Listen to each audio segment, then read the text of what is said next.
Oke, Assalamualaikum warahmatullahi wabarakatuh.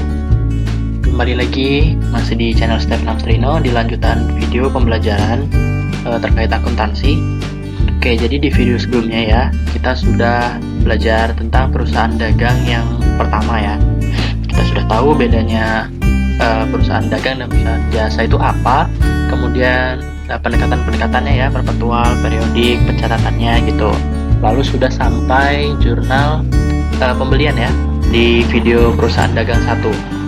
Nah, buat teman-teman yang mungkin belum nonton, silahkan tonton dulu karena di sini kita akan melanjutkan ya, yaitu jurnal lanjutan dari video perusahaan dagang 1.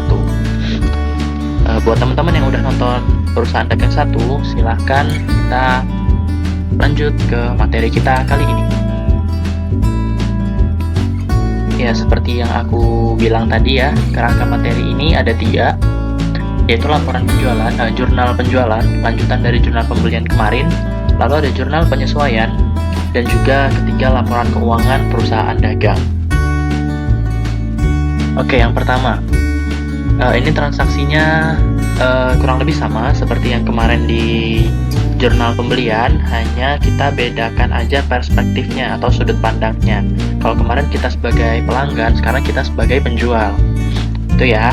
Kemudian perusahaan menjual barang persediaan dari pemasok sejumlah 100 unit dengan harga $60 per unit pada tanggal 1 Juni 2020 dengan syarat 2/10 N/30. Nah, ingat ya, syaratnya itu kemarin artinya apa? Bisa dilihat di video di video sebelumnya. Nah, untuk pencatatan periodik, maka kita akan, karena dia menjualnya dengan kredit ya. Kenapa kita tahu kredit? Karena dengan syarat itu ya teman-teman. Dengan tersirat itu tuh bisa disimpulkan bahwa pembeliannya penjualannya secara kredit gitu. Karena syarat itu kan syarat utang ya. Jadi pasti itu dengan kredit gitu. Jurnalnya adalah accounts receivable pada sales. Untuk yang periodik hanya itu aja yang di jurnal sebesar 6.000, yaitu 60 dikali 100 unit. Lalu perpetualnya adalah account receivable pada sales sebesar 6.000, juga kita menjurnal cost of goods sold atau cost of merchandise sold atau harga pokok barang gitu ya. Bisa bermacam-macam nama akunnya. Nah, pada inventory sebesarnya 5.000. Nah, kenapa 5.000? Nah, buat teman-teman yang ketinggalan, silahkan cek di video sebelumnya, karena di video sebelumnya kita itu membeli ya, kita melaksanakan pembelian inventory atau barang persediaan. Nah, barang itu yang kita gunakan untuk menjual pada video kali ini. Gitu ya teman-teman ya.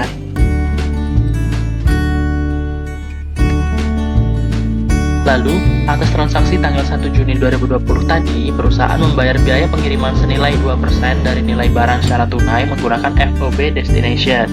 Ya, diingat-ingat lagi, FOB Destination itu artinya apa? Ada di video sebelumnya kalau mau cek ulang ya. Nah, jurnal untuk periodik adalah freak out atau transportation out ya, sama aja, mungkin namanya aja yang beda. Pada cash ya, karena dia membayar biaya pengiriman. Nah, berapa? Senilai 120, yaitu 2% dari nilai barang secara tunai ya. 2%-nya dari sini teman-teman ya, dari penjualan kita 6.000, maka kita membayar ongkirnya ya 2% dari 6.000 ini. Itu ya. Nah, untuk perpetual juga sama nilainya, akunnya juga sama. Kemudian perusahaan menerima pembayaran penjualan barang persediaan pada tanggal 1 Juni lalu sebesar 75%-nya pada tanggal 10 Juni 2020. Ya, diperhatikan ya teman-teman kata-katanya ya. Menerima pembayaran penjualan barang persediaan pada tanggal 1 Juni lalu sebesar 75%. Oke ya, 75% dari penjualan kita. Penjualan kita berapa? 6.000 gitu ya. Jadi 75%-nya dari 6.000 adalah 4.500. Nah, kita mendapat pengurangan piutang kita sebesar 4.500. Nah, namun karena masih dalam periode diskon, maka kita akan memberikan diskon kepada pelanggan, yaitu 2%-nya ya. Ingat ya tadi ya, 2/10 N/30. Nah, karena masih dalam jangka waktu pendapatan diskon ya, masih 10 hari, maka 2% itu masih berlaku. Ya, 2%.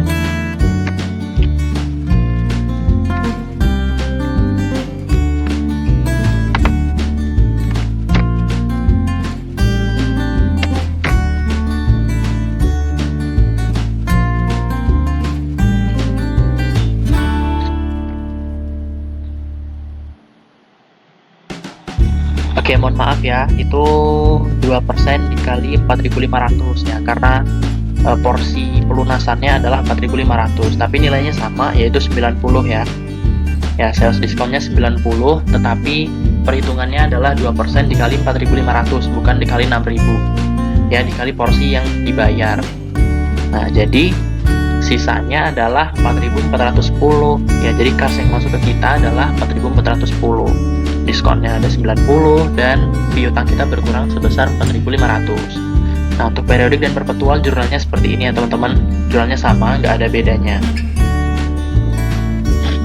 Nah, lalu perusahaan mengembalikan 10 barang yang tidak sesuai pesanan pada tanggal 15 Juni 2020. Itu maksudnya pelanggan ya teman-teman. Oke, sorry, ini pelanggan.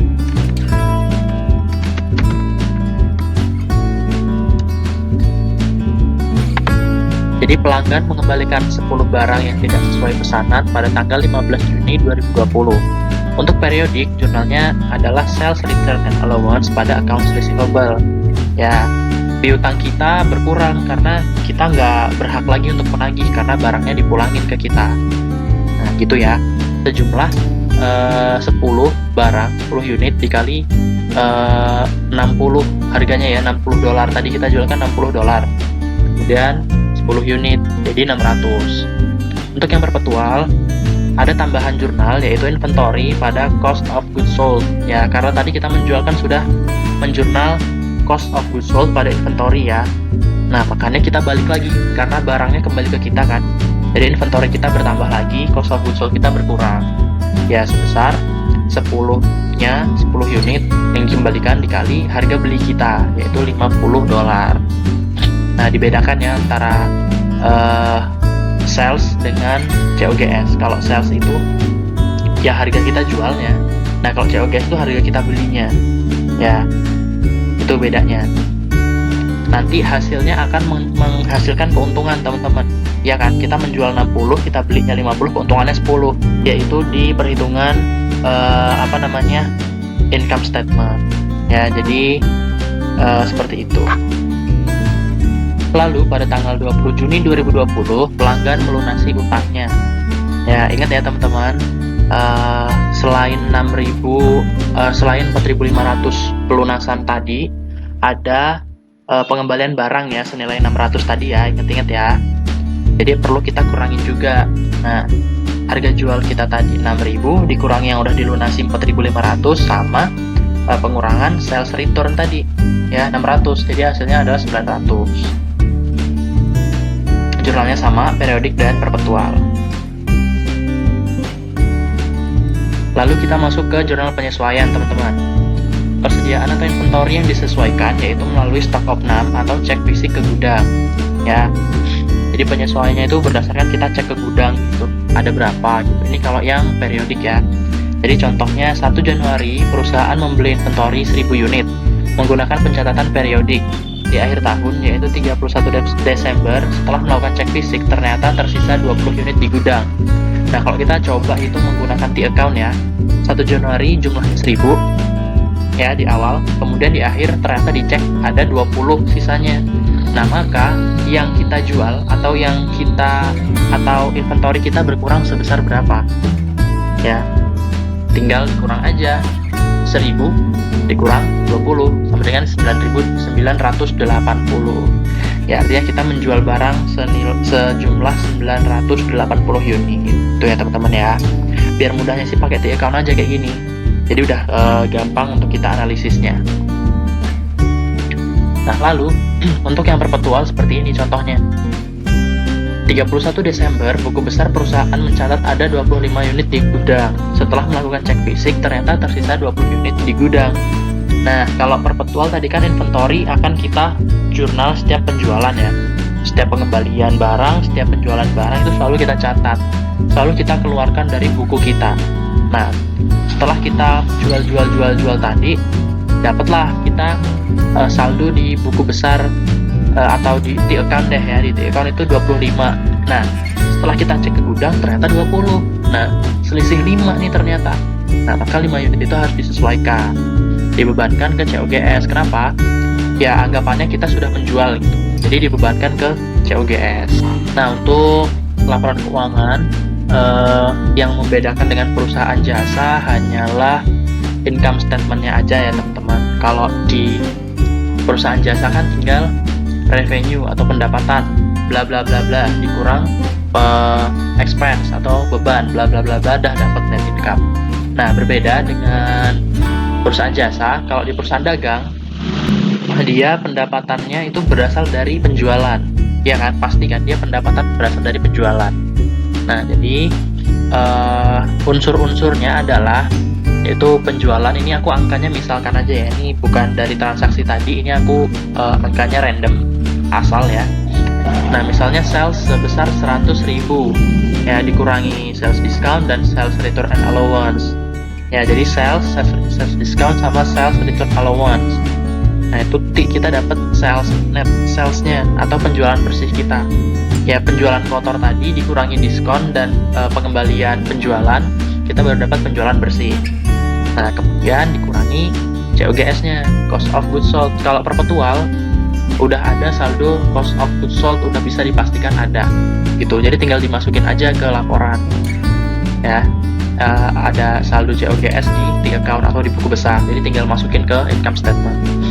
Nah, lalu kita mendapatkan gross profitnya, itu net sales dikurangin dengan cost of goods sold ya, keuntungan kotor atau laba kotornya adalah 19.000. Nah, dari situ baru kita kurangi beban-beban kita. Ada beban penjualan, ada beban administratif. Ya, beban penjualan adalah beban yang berkaitan dengan penjualan. Misalnya, ada biaya pemasaran. Yang administratif itu yang apa misalnya? Misalnya itu ya seperti mungkin beban penyusutan kantor ya, kan kemarin kita udah belajar apa penyesuaian atas depresiasi ya, penyusutan. Kemudian ada beban gaji, nah itu masuk ke administratif. Nah, lalu mendapatkanlah income from operation ya, pendapatan dari operasi perusahaan sebesar 18.500. Nah, baru kita masukkan other income and expense, yaitu yang bukan berkaitan dengan kegiatan usaha dari perusahaan. Misalnya ya pendapatan bunga, pembayaran bunga gitu, itu kan bukan kegiatan usaha dari perusahaan. Nah, baru kita akan mendapatkan net income atau loss-nya sebesar berapa. Itu ya teman-teman ya. Nah, lalu gimana? Yang periodik kan kita nggak menjurnal COGS tuh, ya kan? Kita hanya menjurnal cash pada sales atau account receivable pada sales. Nah, kita nggak ada tambahan jurnal COGS pada inventory tuh. Nah, untuk sistem periodik kita perlu menghitung sendiri COGS-nya. Caranya gimana? Caranya seperti ini ya. Ini formatnya ya. Unsur-unsurnya juga ada, yaitu inventory awal atau persediaan awal kita sejumlah 100.000 misalnya. Lalu kita melakukan pembelian tuh. Nah, perlu kita kurangin lagi tuh dengan diskon dan return and allowance. Baru kita mendapatkan pembelian bersih kita. Pembelian bersih kita adalah 43.000. Lalu ada tambahan ongkos kirim masuk ke perusahaan kita. Jadi 44.000. Nah, jadi cost of goods yang purchase ya, yang kita beli, yaitu nilainya ada inventory beginning ditambah dengan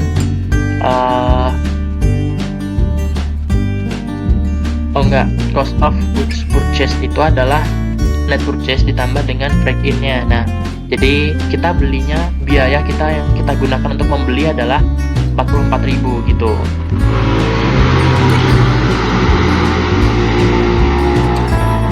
Ya gitu ya membedakannya ya. Kalau cost of goods purchase itu ya biaya kita untuk memperoleh atau membeli barang itu berapa, yaitu 44.000.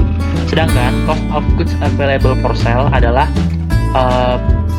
cost of goods yang bisa untuk kita jual gitu.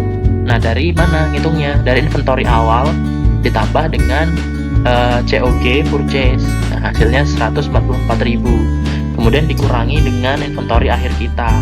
Inventory akhir kita misalkan 24.000. Maka cost of goods sold kita adalah 120.000 gitu teman-teman ya. Silahkan dimengerti ya ini formatnya. Oke, sekian dulu video kita kali ini di perusahaan dagang juga. Ya semoga dapat dipahami ya, dapat dimengerti. Jadi kalau digabungin sama video sebelumnya, kita udah belajar perbedaan jasa dan dagang, kemudian pencatatan periodik dan perpetual, kemudian sales discount, sales return, kemudian jurnal pembelian, jurnal penjualan, dan sampai laporan keuangan. Sebenarnya sesimpel itu teman-teman perusahaan dagang. Di sini yang aku jelaskan adalah perbedaannya aja gitu ya. Jadi kalau nanti ada soal, pasti soalnya juga ada berkaitan dengan perusahaan jasa. Ya, kayak penyesuaian deferred revenue, accrued revenue pasti bakal ada kalau di soal gitu. Jadi perusahaan dagang itu sebenarnya nggak cuma ini, tapi ini adalah bedanya dengan perusahaan jasa.